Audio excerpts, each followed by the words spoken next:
नमस्कार, जय श्री कृष्ण। मां या करिश्मा पेसवाणी ऐं मुंहिंजे चैनल कृष्ण कृपा केवलम में तव्हां सभिनीनि जो स्वागत आहे। अॼु मां तव्हांखे टीजड़ी जी कथा लोॾण जी विधि ऐं स्तुति ॿुधायां थी।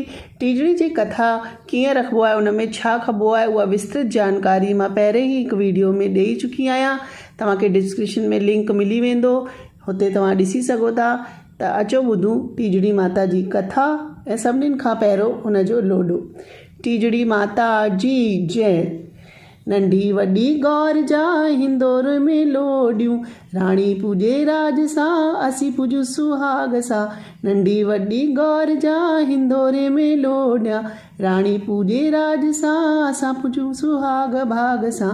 नंढी वॾी गौर जा हिंदोरे में लोॾियूं, राणी पूजे राज सां मां पंहिंजे सुहाग भाग सां। बोल टीजड़ी माता की जय। कथा टीजड़ी माता जी। कंहिं वक़्त जी ॻाल्हि आहे त हिकु शहर में लक्ष्मी चंद नाले दयावान ऐं दानी पुरुष रहंदो हो। हिन खे 2 पुट हुआ ऐं हिकु धीअ हुई। ही निहायत सुखी हो। हिन पंहिंजे धीअ जी शादी हिकु ॿिए देश में कराए छॾी हुई। हिन जा 2 पुट अञा नंढा हुआ। हिकिड़े ॾींहुं पंडित घुराए हिन यज्ञ कराइण लाइ मुहूर्त कढायो। पंहिंजे ॿिन्हिनि पुटनि खे पंहिंजी धीअ खे वठी अचण लाइ मोकिलियईं। भाउरनि भेण खे गॾिजी भोजन खाइण लाइ चयो, पर जीअं त संदसि भेण खे टीजड़ी जो विर्त हो, हिन करे खेसि चयाईं त राति जो गॾिजी खाईंदासीं। बालकनि खे कहिड़ी ख़बर विर्त जी। चंड न निकिरण सबबि हिननि जा छा कयूं त हिकु थाली चिमकाए ओभर तरफ़ वण में लटकाए आया ऐं भेण खे चयाऊं त ॿाहिरि चंड निकितो आहे। रूपवती नकली चंद्रमा खे अर्घ ॾेई विर्त छोड़ियो ऐं भाउरनि सां गॾु भोजन खाधो।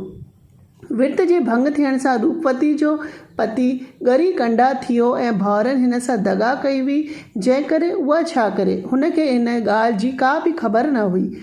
पति जी शेवा कंदे सॼो साल गुज़री वियसि। आख़िर सावण वारो महीनो आयो। ऊंदाही तीज तिथीअ ते टीजड़ी जो विर्त रखी रात जो चंद्रमा खे कचे खीर जो खंडु विझी करे अर्घ ॾेई खीर मां थोरो पंहिंजे पतीअ जे वात में विधाई त संदसि पति चाक भलो थी वियो। पोइ पाण बि भोजन खाधई। जेको प्रेमी टीजड़ी जो विर्त रखी कथा पढ़ंदो या ॿुधंदो, हुन जा सभु दुख दूर थींदा। बोलो टीजड़ीअ माता की जय। टीजड़ी माता जी स्तुति।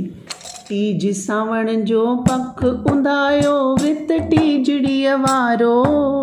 जेको रखंदो मनुष्य सभागो, थींदो सो भारो। हिकु माईअ धोखे में फासी व्रत जो भंग कयो, संदसि पति बीमार बणियो, जड़ सुकी वियो सारो। वरी जॾहिं ॿिए साल उहो ई सालिम विर्त रखियाईं, बचल अर्घ जो खीर पीआरे मुड़ुस मतारो कयाईं। अन धन ॾींदड़ कष्ट कटींदड़ माता टीजड़ी आहे। भेनर भावर विर्त रखी सो पंहिंजो कयो सुधारो। हुन व्रत जे महिमा जो हिते भोॼा जिक्र कया मां छा। सभई मनोरथ पूरा थींदा, लहंदो मन जो मुंझारो। सभई मनोरथ पूरा थींदा, लहंदो मन जो मुंझारो। बोल टीजड़ी माता की जय। टीजड़ी माता असांजी बि भुल चुक माफ़ कंदी। त इहा हुई टीजड़ी जी कथा। वरी मिलंदासीं हिकु ॿिए वीडियो सां, हिकु नई जानकारी सां। तेसिताईं मोकल।